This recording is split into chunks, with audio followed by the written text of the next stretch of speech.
gran desierto americano. Hoy es el granero de la nación. Desde un rincón de Texas, pasando por al menos 10 estados de Estados Unidos hasta la frontera con Canadá, las grandes llanuras atraviesan algunos de los paisajes más asombrosos de Estados Unidos. Praderas donde aún pastan bisontes salvajes, campos fértiles plantados por primera vez por los pioneros americanos y terrenos accidentados con fascinantes fósiles de criaturas prehistóricas que alguna vez poblaron América del Norte. Es una tierra con maravillosas historias que hablan del nacimiento de Occidente. Desde las leyendas de los nativos americanos de cómo nació una imponente columna de piedra gracias al arañazo de un oso, a un pueblo llamado Deadwood, cuyas calles son ricas en historias sobre la fiebre del oro, y ciudades deslumbrantes que transformaron la frontera y ayudaron a forjar al vaquero estadounidense. Tienen una riqueza asombrosa en las profundidades del subsuelo, y son más ricas aún en superficie. Pero los que viven aquí saben bien que la vida en las grandes llanuras puede ser implacable. Aquí, en el callejón de los tornados, terribles tornados asolan ciudades enteras, y las sequías devastadoras pueden convertir kilómetros de terrenos fértiles en montones de polvo. Todo sucede bajo los cielos de las grandes llanuras, donde un pionero de la aviación lanzó su ahora famoso biplano. Nació una legendaria aviadora, y donde miles de criaturas aladas acuden cada año. Un famoso autor llamó a estos vastos espacios abiertos no algo que forma parte de un país, sino algo de lo que está formado un país. Esta es la fascinante historia de las grandes llanuras.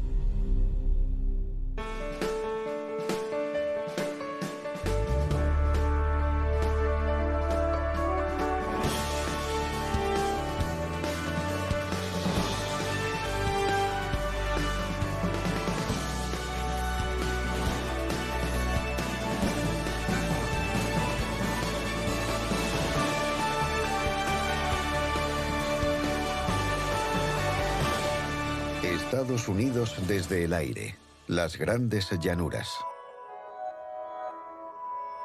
Ver el norte de Oklahoma bajo las nubes puede llevarnos a engaño, y podemos pensar que es un paisaje invernal. En realidad se trata del lecho seco de un lago cubierto de sal. Es conocido como la Gran Llanura de Sal de Oklahoma.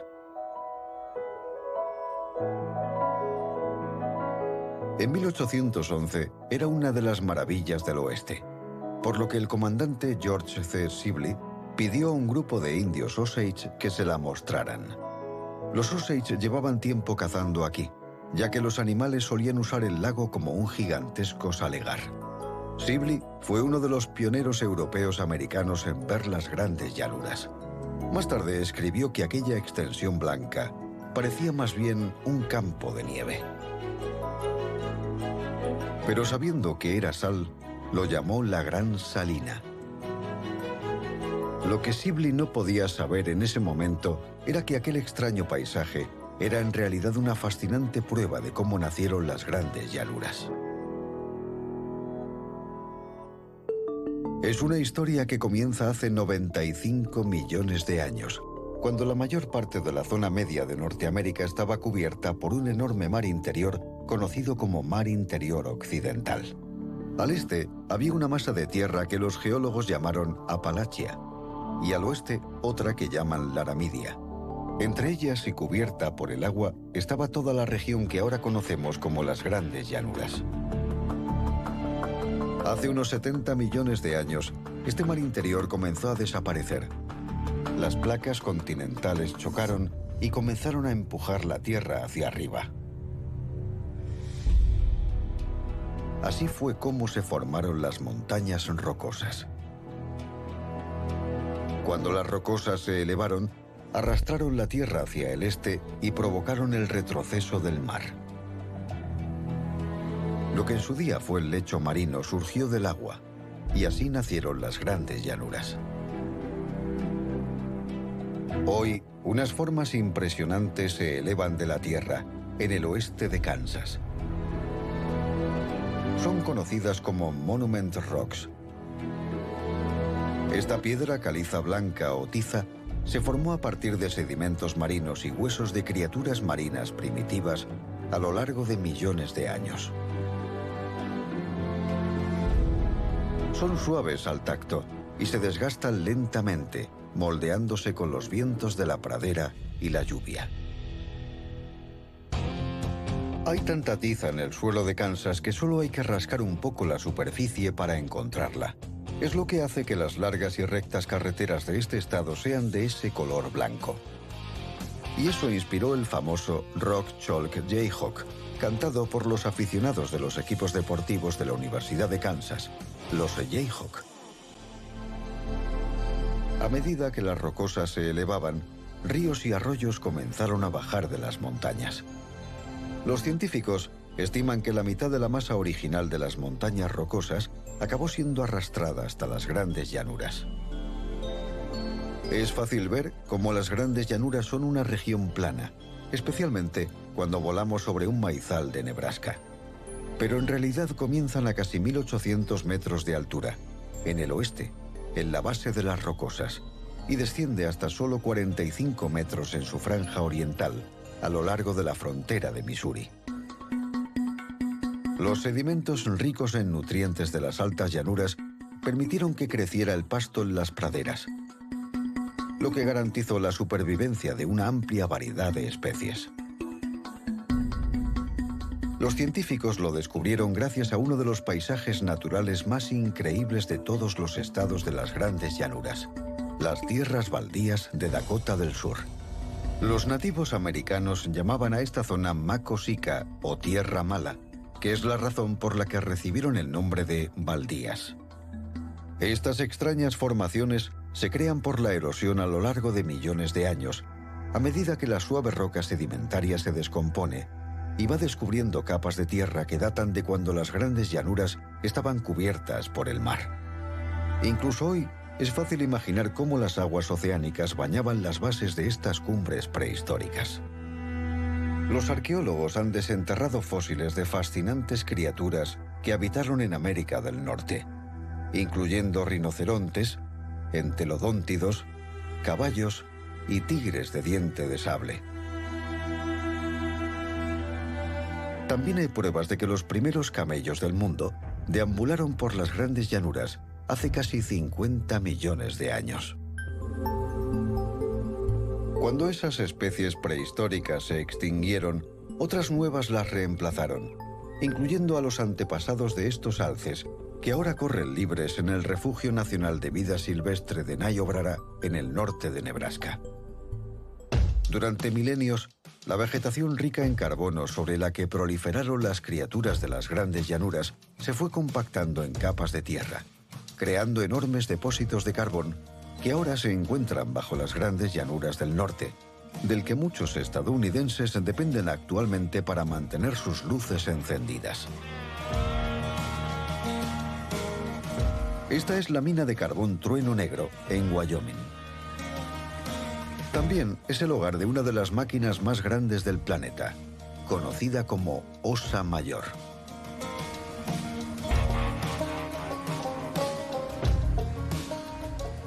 Esta monstruosa excavadora de cable de tracción pesa más de 3.000 toneladas y posee un brazo de 110 metros de largo.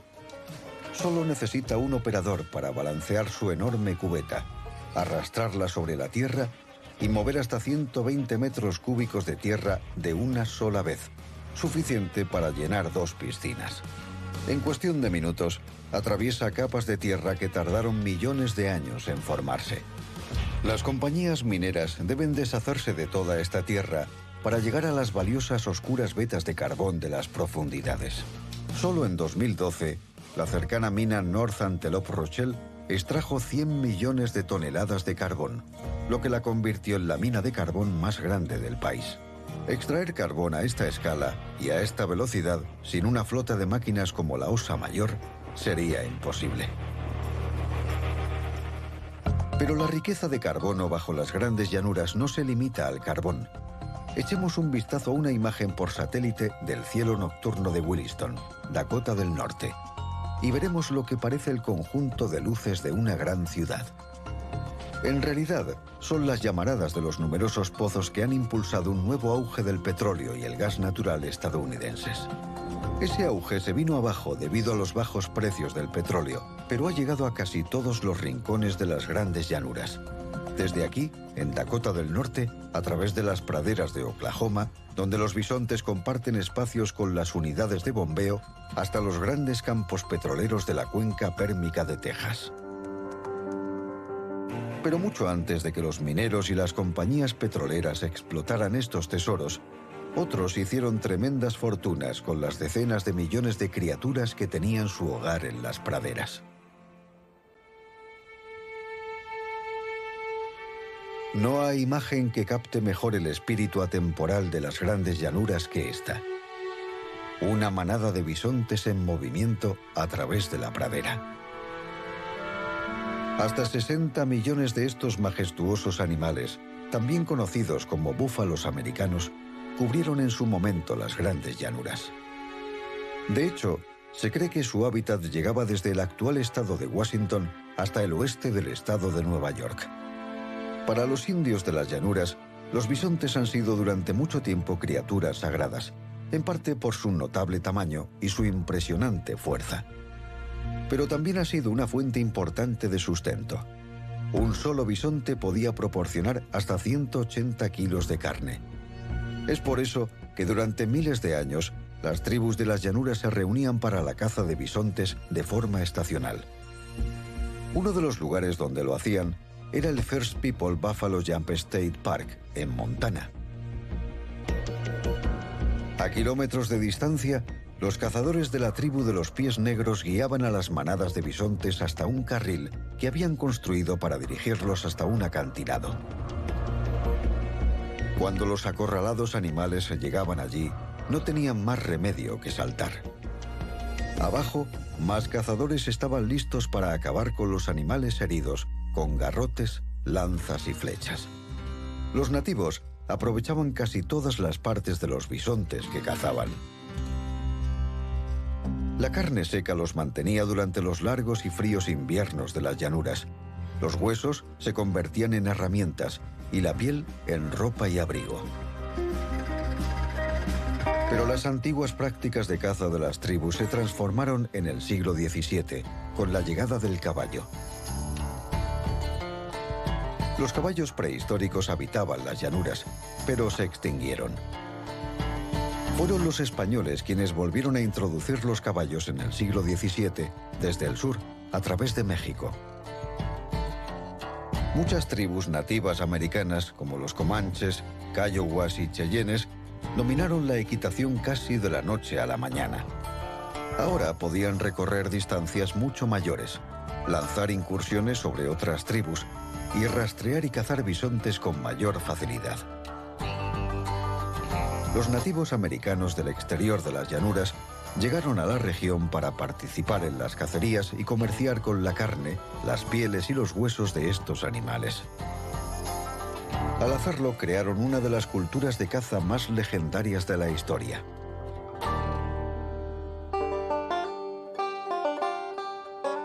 La destreza cazadora de estas tribus les permitió ofrecer una gran cantidad de pieles a los comerciantes europeos y americanos que llegaron a las llanuras en el siglo XVIII. El más famoso de esos comerciantes fue un hombre llamado John Jacob Astor.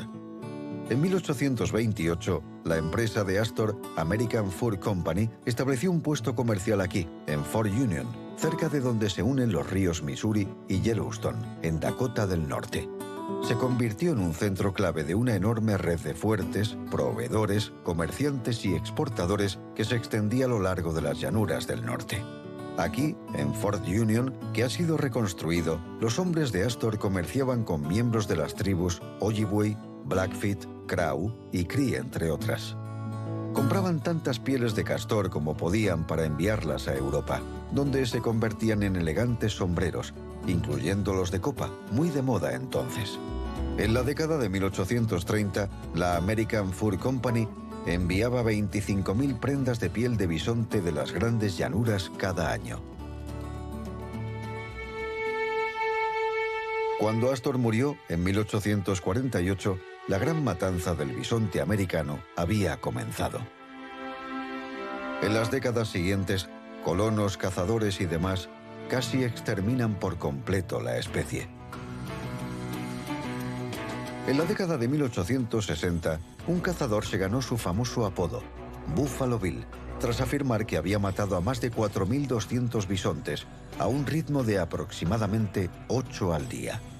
Tenía un contrato para abastecer a los trabajadores que construían el ferrocarril del Pacífico de Kansas.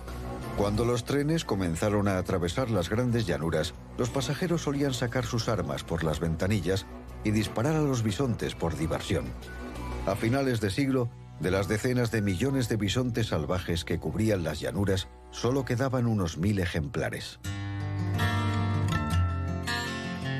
Hoy, 5000 descendientes de esos supervivientes viven aquí, en el Parque Nacional de Yellowstone, en Wyoming. Es uno de los proyectos de conservación para que los bisontes salvajes sigan teniendo un lugar en las grandes llanuras.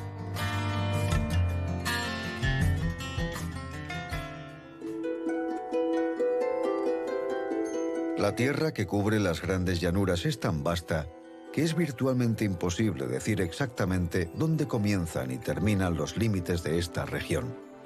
A lo largo de los años, geólogos e historiadores han creado al menos 50 mapas diferentes de esta región.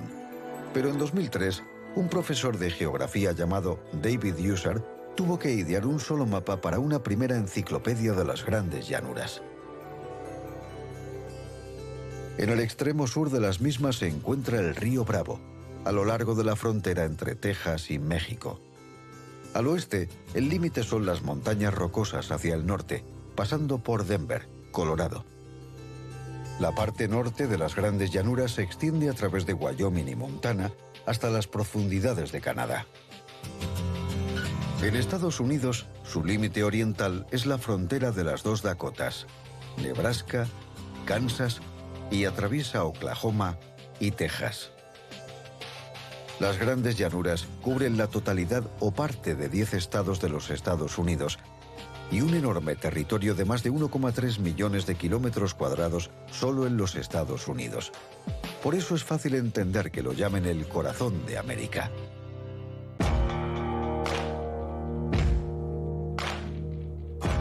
Durante la primera mitad del siglo XIX, lo único que se veía en el horizonte era el humo que salía de los poblados indígenas americanos o el que dejaban las carretas de colonos al cruzar la pradera. Entre los años 1840 y 1850, las ricas tierras de cultivo en Oregón y oro en California provocaron que los norteamericanos viajaran en masa hacia el oeste. Pero para llegar por tierra, tenían que soportar un largo viaje a través de las grandes llanuras. A medida que más y más colonos comenzaron a hacer ese viaje, desde la década de 1840, las rutas que forjaron se convirtieron en los famosos senderos de Oregón, California y Mormon. Todos ellos llevan aquí, al valle del río Platte, que ahora pertenece a Nebraska. Miles de aventureros, familias emigrantes, exiliados religiosos, buscadores de oro y muchos otros convirtieron este valle en una autopista.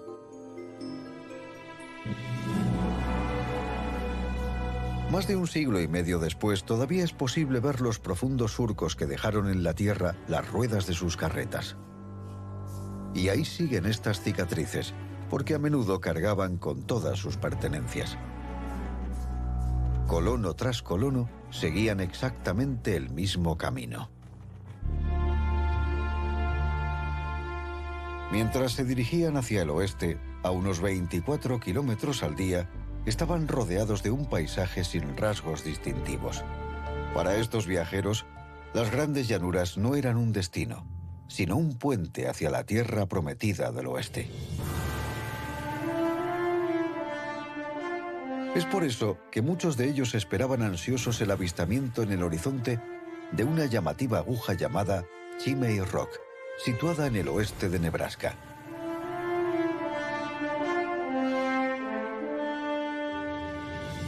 Para muchos viajeros, esta impresionante formación rocosa era el primer paisaje del oeste que ansiaban ver. También era una prueba de que las grandes llanuras pronto quedarían atrás. Una de las razones por las que deseaban llegar al final era porque seguían creyendo que las grandes llanuras eran territorio indio. Pero en 1848, Estados Unidos se apropió de las grandes llanuras del sur, tras ganar la guerra contra México. 6 años después, el presidente Franklin Pierce firmó la ley de Kansas-Nebraska y creó los nuevos territorios de Kansas y Nebraska en tierras de los nativos americanos, permitiendo que el hombre blanco se asentara en la región.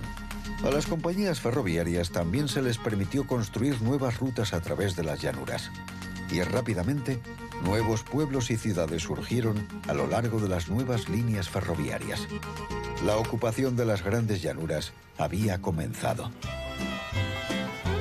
Una de las ciudades ferroviarias más grandes era Cheyenne, Wyoming, cuyas calles fueron trazadas en 1867 por la Union Pacific Railroad Company y que sigue siendo un importante centro de tráfico ferroviario. Cheyenne creció tan rápido que fue conocida como la ciudad mágica de las llanuras. Fue una de las primeras ciudades ferroviarias importantes de las grandes llanuras.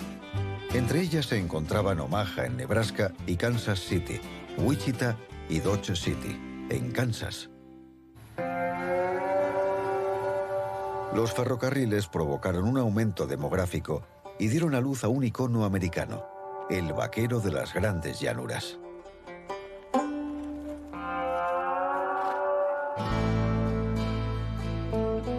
Todo comenzó en las escarpadas y solitarias extensiones del oeste de Texas.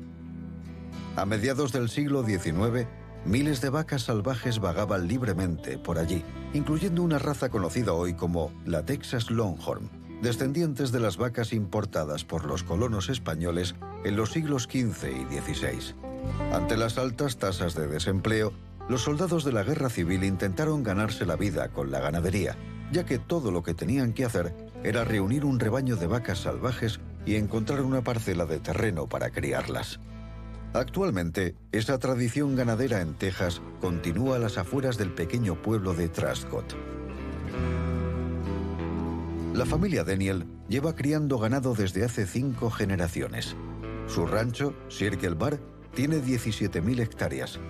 Hoy vemos a Colton Daniel reuniendo sus rebaños con la ayuda de algunos vecinos vaqueros. La ganadería creció rápidamente en la década de 1860 y 1870 por la creciente demanda de carne de vacuno en ciudades como San Francisco y Chicago.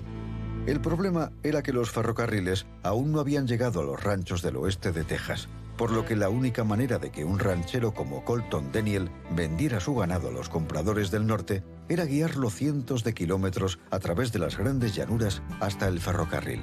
Este gran movimiento de vaqueros y ganado creó el sendero Chisholm. Solo en 1871, cerca de 700.000 cabezas de ganado se dirigieron al norte de Texas bajo la atenta mirada de los vaqueros.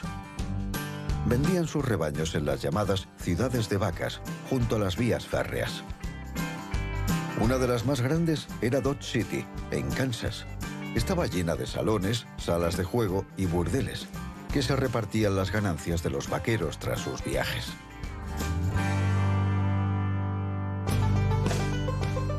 Cuando el tren llegó a Texas, los vaqueros ya no necesitaban llevarlos al mercado por el sendero Chisholm.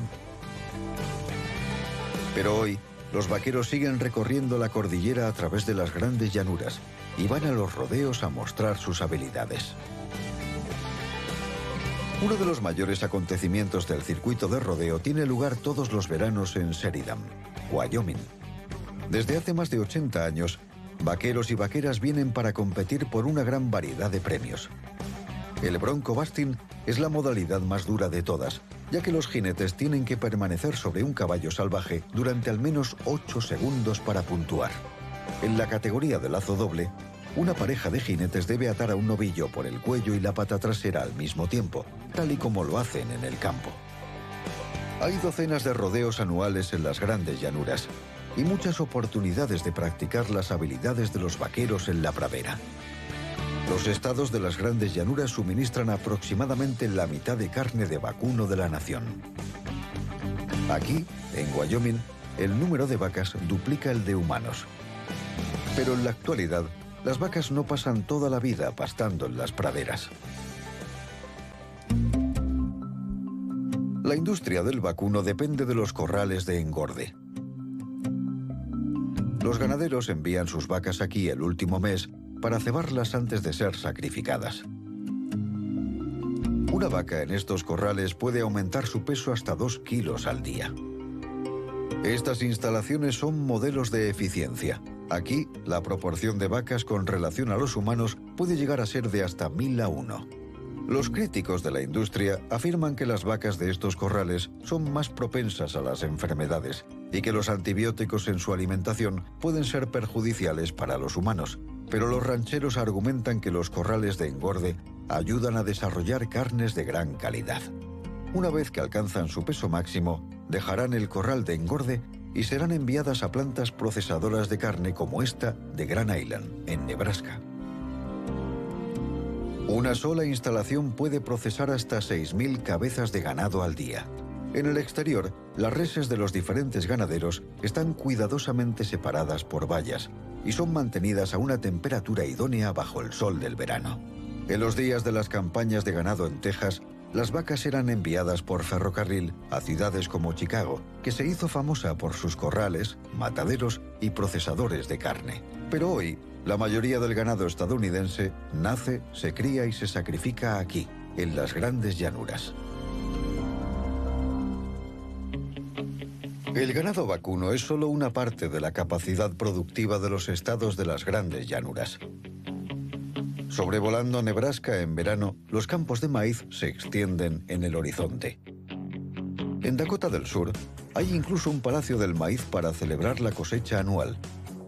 Y en Oklahoma, gigantes blancos surgen de la tierra en el pueblo de Enid. Este fue el mayor silo de grano del mundo, construido para albergar millones de kilos del cultivo más famoso de las grandes llanuras, el trigo. Cuando las lluvias son propicias, los agricultores de las llanuras pueden recoger grandes cosechas, lo que ha hecho que el coste de los terrenos se dispare. Aunque no hace mucho tiempo, el gobierno de los Estados Unidos regalaba grandes extensiones de estas tierras de forma gratuita a cualquiera que quisiera cultivarlas.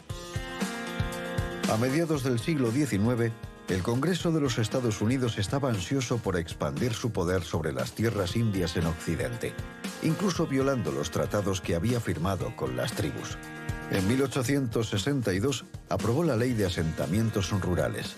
Fue rubricada por el presidente Abraham Lincoln.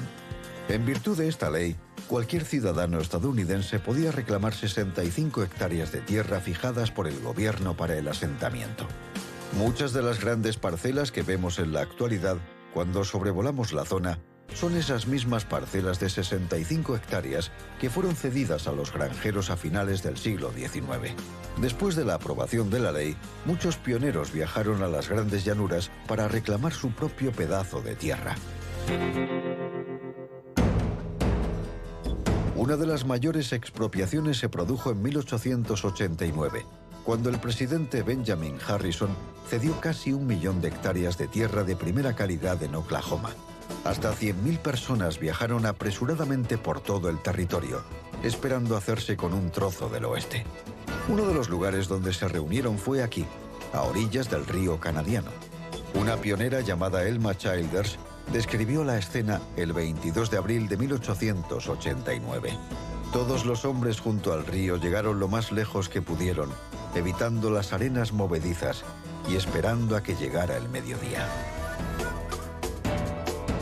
Cuando el reloj marcó las 12, se apresuraron a cruzar el río y entrar en Oklahoma para reclamar sus 65 hectáreas.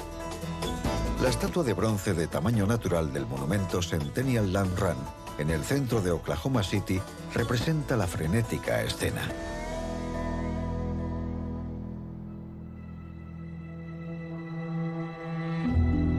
Los que buscaban las tierras de Oklahoma eran predominantemente hombres blancos, solteros y familias. Pero la ley también permitía a mujeres y a negros reclamar tierras como los demás. Aunque pronto descubrieron que no todo era color de rosa. El terreno de la pradera era extremadamente duro y exigía un gran esfuerzo convertirlo en terreno productivo. Había fuertes vientos, ciclos de lluvias y sequías, ventiscas, tornados y temperaturas extremas. Con tan pocos materiales de construcción naturales disponibles, los colonos construían casas como esta, con heno, césped y arcilla. Además, hay que añadir la extrema soledad de la vida en la pradera. Una recién casada escribió una carta expresando que se sentía a 1500 kilómetros de la nada. A finales de la década de 1880, la mitad de los que intentaron crear nuevas granjas en el oeste de Nebraska se rindieron y volvieron al este. Pero la gran extensión de las grandes llanuras era un gran potencial. La autora Willa Cather llegó a Nebraska cuando era una niña.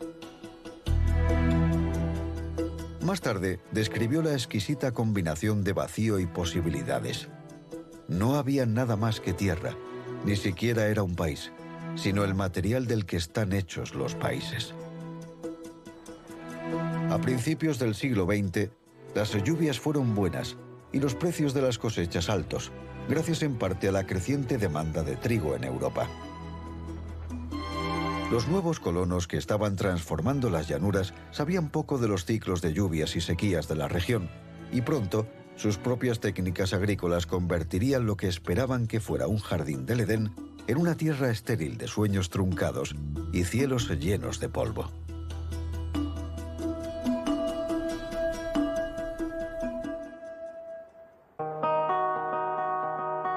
Cuando estos colonos exploraron por primera vez los territorios occidentales de su nueva nación, algunos tenían dudas sobre si las grandes llanuras podrían ser cultivadas. Uno de ellos era un topógrafo del Cuerpo de Ingenieros del Ejército de los Estados Unidos, Stephen Long, que viajó a través del centro de las grandes llanuras. En aquella época, la región seguía siendo considerada territorio indio en el norte y territorio español en el sur. Durante mucho tiempo, creyó que la tierra que estaba cruzando era tan seca y prohibida que nunca podría ser cultivada. Y así, en su mapa simplemente lo escribió como el Gran Desierto. Una de las razones por las que la región occidental es tan seca es porque, a diferencia de las llanuras orientales, reciben muy pocas precipitaciones. Los vientos del oeste, al atravesar las rocosas, pierden su humedad y llegan a las llanuras occidentales como aire frío y seco. Este aire seco también llega al norte por las llanuras desde el suroeste. Pero en el este, el aire húmedo y cálido llega desde el Golfo de México. Cuando las tres corrientes se encuentran, pueden generar algunos de los tornados más temibles del planeta. Es por eso que las grandes llanuras son el hogar del callejón de los tornados. Es el 16 de abril de 2012, un día después de que un tornado arrase el pequeño pueblo de Woodward, en Oklahoma. Su trayectoria aún es visible desde el aire. Woodward, como muchas otras ciudades de las grandes llanuras, no es ajena al poder devastador de los tornados. En 1947, el tornado más potente en la historia de Oklahoma hasta ese momento arrasó 100 manzanas de la ciudad. Solo unos segundos fueron suficientes para que este tornado convirtiera estas casas en añicos. Los furiosos vientos de las grandes llanuras pueden ser aterradores por sí solos, pero cuando esos vientos comienzan a soplar en épocas de sequía extrema, pueden causar años de estragos a una escala inimaginable. Eso es lo que sucedió durante el famoso periodo del Dust Bowl en la década de 1930. En las primeras décadas del siglo XX, abundantes lluvias produjeron grandes cosechas para los agricultores. Pero mientras los agricultores araban millones de hectáreas de pradera para hacer campos de oro, pasaban por alto el importante papel que las praderas desempeñan en el delicado ecosistema de las grandes llanuras.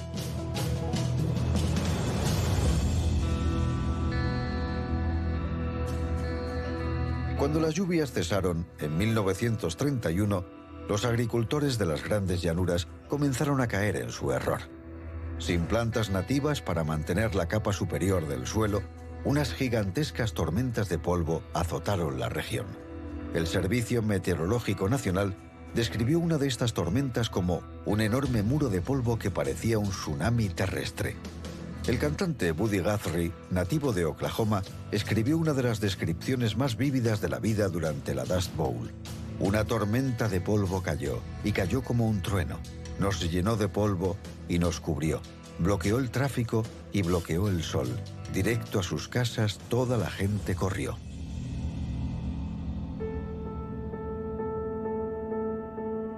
La sequía y las tormentas continuaron durante años. Sin cultivos que cosechar y sin dinero, muchos perdieron la esperanza de sobrevivir a la sequía. Ya diezmadas por la Gran Depresión, 2,5 millones de personas reunieron todo lo que pudieron llevarse y se marcharon.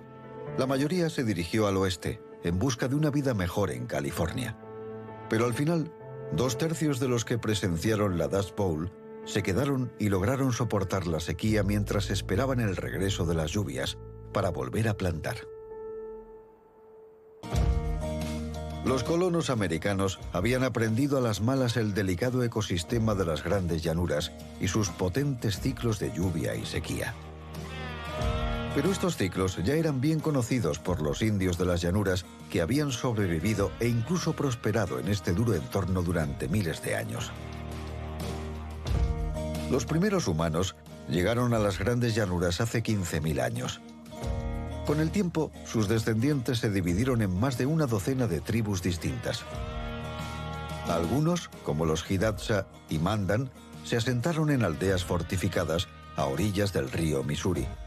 Otros, como los apaches, se volvieron nómadas y emigraron hacia el sur tras los animales que cazaban. Fueron estas tribus las que el topógrafo Stephen Long probablemente encontró al cruzar las grandes llanuras en 1820.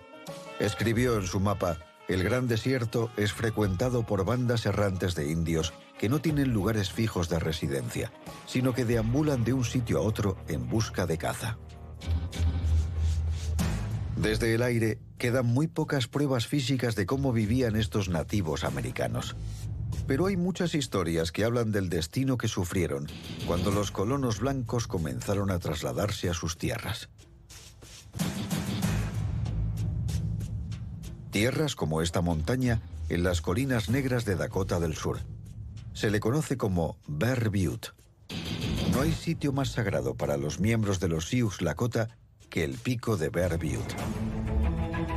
En 1868, el gobierno firmó un tratado por el que garantizaba que las colinas negras seguirían siendo tierras Sioux para siempre.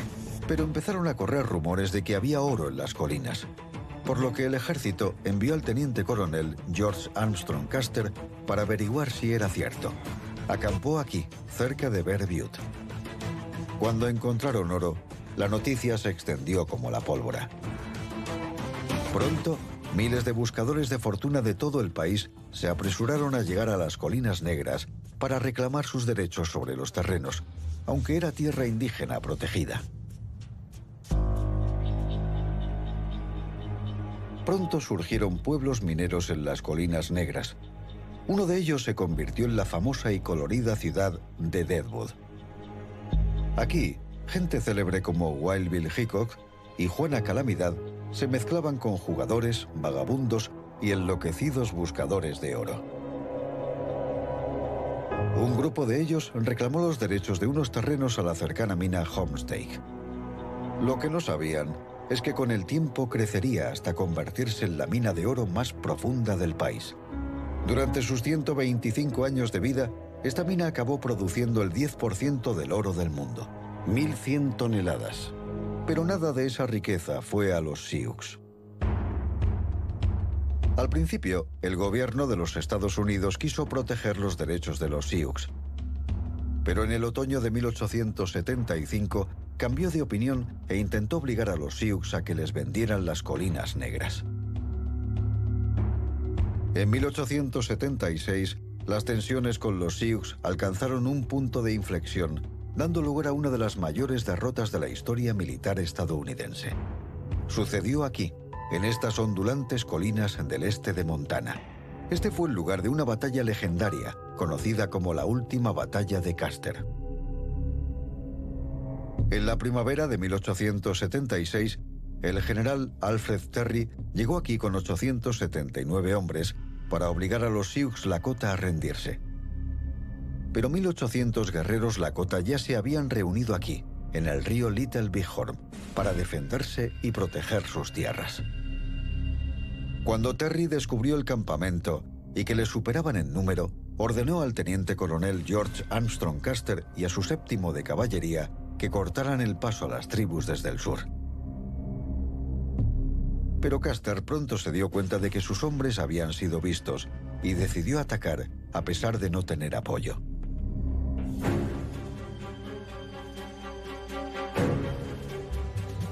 Poco se sabe de lo que pasó después, pero se cree que cientos de Cheyennes y Lakotas aplastaron rápidamente a las tropas de Custer y los persiguieron hasta la colina Last Stand. Para entonces aún sobrevivían 40 o 50 de los 210 hombres de Custer, pero desconocían que otra fuerza de combate nativa se acercaba desde la dirección opuesta. Custer y sus hombres fueron atacados.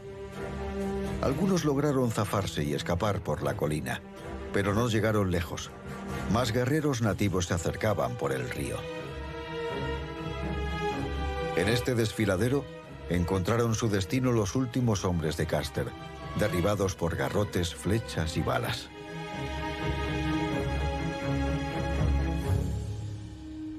Custer fue encontrado cerca de la cima de la colina Last Stand, con agujeros de bala en la cabeza y el pecho.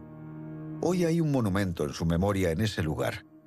La leyenda dice que fue el guerrero Lakota Caballo Loco quien mató a Custer, pero nadie lo sabe con seguridad. Probablemente, la batalla de Little Bighorn solo duró 1 hora. Ni uno solo de los soldados del batallón de Custer vivió para contarlo. Los Lakotas y Cheyennes ganaron esta batalla, pero finalmente perdieron la guerra. Estados Unidos consiguió forzar a las tribus a vivir en reservas, y los colonos pronto reclamaron la tierra de los Sioux, una historia que se repitió en las grandes llanuras, cuando las tribus nativas de la región se vieron obligadas a abandonar sus tierras para que los colonos se expandieran hacia el oeste.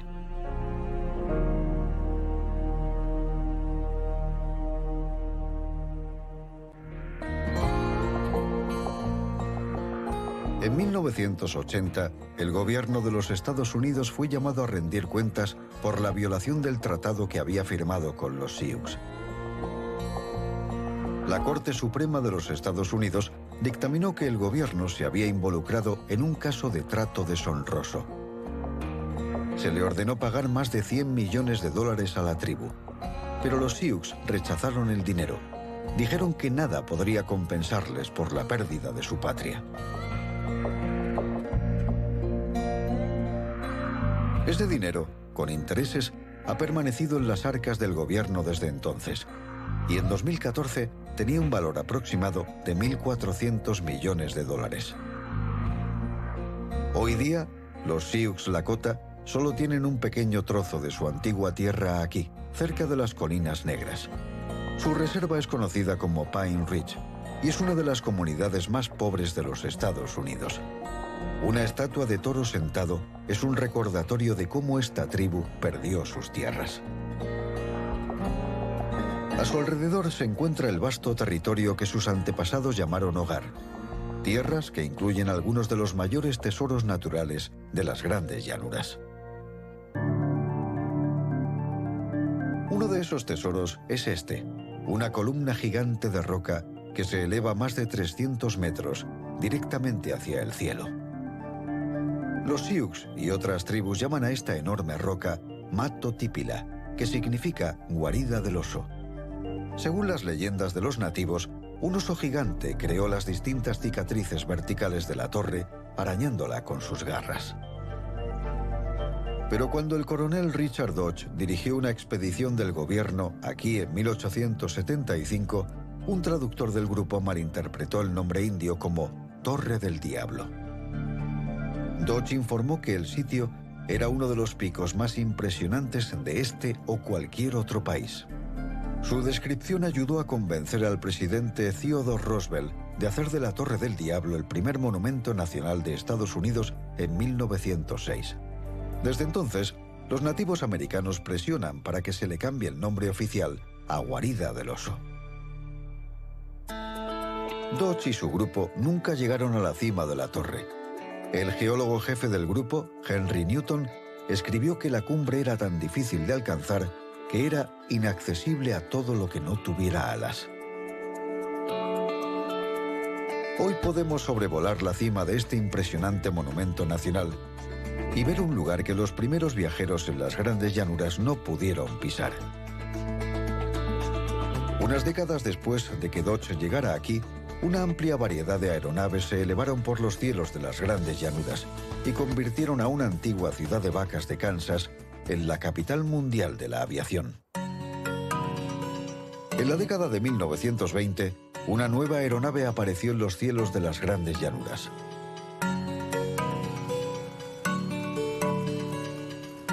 Un ahora legendario pionero de la aviación, llamado Lloyd Stearman, surcaba los cielos de Kansas en su nuevo biplano. No fue el primer aviador, pero llegó a ser uno de los más famosos, después de vender su compañía a Boeing en 1929. Los aviones de Stearman todavía sobrevuelan Kansas, al igual que lo hacen por todo el país.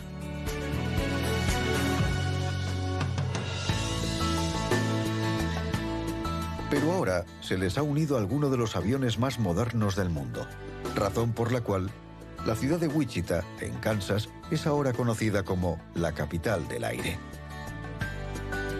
Fue aquí donde Clyde Cessna abrió su negocio en 1927 y comenzó a fabricar la aeronave privada sencilla y segura con la que la mayoría de los nuevos pilotos entrenan en la actualidad. También fue aquí donde su antiguo socio y rival, Walter Beech, lanzó Beechcraft, y donde William P. Lear se estableció en 1963 para producir Lear Jets, famosa por sus reactores. Un solo Lear Jet cuesta más de $12 millones.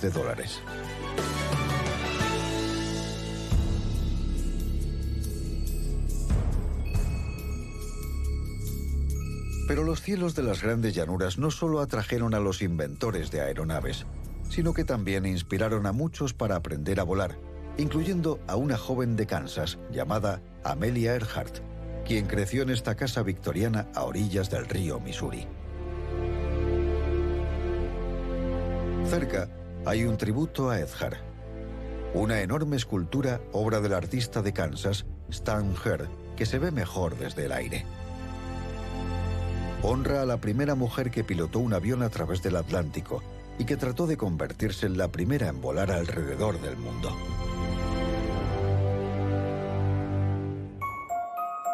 Fue durante ese vuelo, el 2 de julio de 1937, cuando el avión de Earhart desapareció en Papúa Nueva Guinea y nunca fue encontrado. Earhart tuvo la oportunidad de experimentar la emoción de volar por todo el mundo, tal como lo hacen hoy los pilotos a través de las grandes llanuras, mientras ven a los agricultores trabajando duro y transformando la tierra. Y descubren las aparentemente interminables maravillas naturales de los estados de las grandes llanuras, como los Hoodoo's del Cañón de Palo Duro en Texas. O la vida silvestre que tiene su hogar en las grandes llanuras, como estos antílopes americanos corriendo en Nuevo México. Pero no hay nada como compartir los cielos con las aves que realizan sus épicas migraciones anuales cada otoño a través de las grandes llanuras.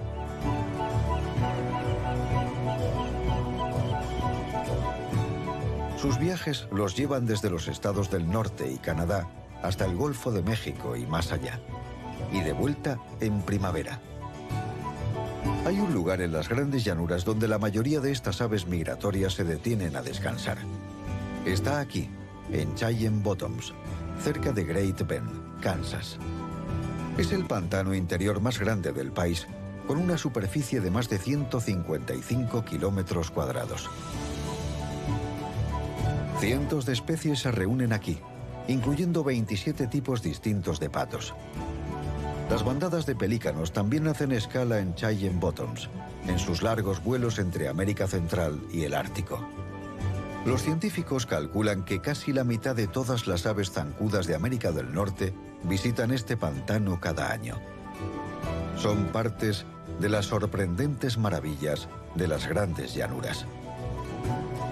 No hay nada como descubrir el corazón de América desde el aire. Así como los fascinantes, escarpados, opulentos y deslumbrantes estados que engloban las grandes llanuras.